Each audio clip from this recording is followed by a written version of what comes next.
समय से हम समझते हैं बाढ़ नहीं आई थी, उसके अंदर रिहाइश भी शुरू हो चुकी थी, जिसपे बहुत से सवाल उठे थे। अभी हमारे स्थानीय वहाँ के जो हमारे नेता हैं और हरियाणा के गृह मंत्री, उन्होंने कहा 48 साल बाद ऐसी बाढ़ आई। तो हम कहते हैं कि 48 साल हमें समय भी मिला था, प्रदेश की हर सरकार को समय मिला था तैयारी करने का। ये दिखाता है कि 48 साल में कोई पुख्ता या ठोस कदम नहीं उठाया। टांगरी नदी एक बहुत ही बड़ा ग्लेयरिंग एग्जाम्पल है। अनुराग जी ने जो मुख्य ब्यौरा दिया उसमें गांव और खेतों पे हमारी बहुत चर्चा हुई। टांगरी अर्बन इलाके से निकल कर जाती है। टांगरी नदी का अगर आप जाकर देखेंगे तो उसका उत्तर से जब हम दक्षिण की तरफ नदी जा रही हो तो सज्जे हाथ की तरफ पूरे पे एक बंधा आज की तारीख में बना हुआ। इस बंधे को बंधे की रोड कहकर बहुत सेलिब्रेट करते हैं। इस सड़क के ऊपर कुछ जगहों पर अनिल विज रोड का बोर्ड भी लगा। हमने हमेशा एक बात कही कि अंबाला के अंदर डेकोरेशन ज्यादा और डेवलपमेंट पे कम स्ट्रेस रहा है। इस सड़क के बंधे के ऊपर हमने पहले भी आपत्तियां जताई कि ये मात्र कच्ची मिट्टी का बना हुआ एक ढेर है जिसके ऊपर पक्की सड़क बना दी। इसके दोनों तरफ कंक्रीट पिलर्स और ट्रांसफार्मर्स खड़े कर दिए।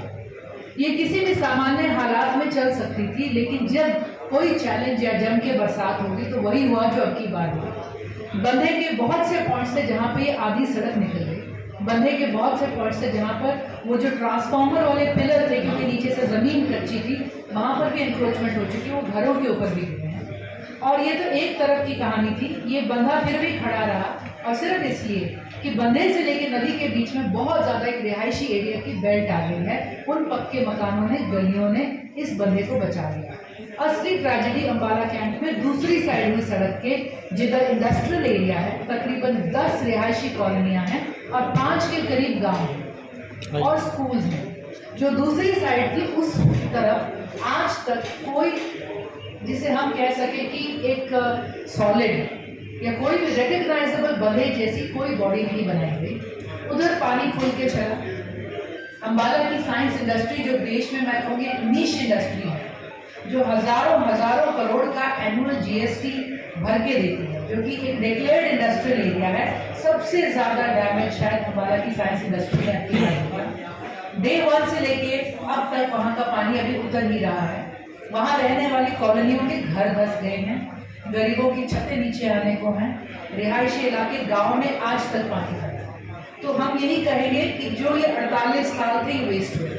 5 साल में अगर सरकारी बजट 2000 करोड़ का था तो आप इंटू 48 करके देखिए कि कितना बजट, कितना समय, कितना मौका हमारी सरकारों ने इसे वेस्ट किया है। हम कहेंगे जो ये बाढ़ से त्रासदी आई है, ये मात्र एक प्राकृतिक आपदा नहीं है, ये प्रशासनिक आपदा है, ये प्लानिंग की आपदा है, ये भ्रष्टाचार की आपदा है।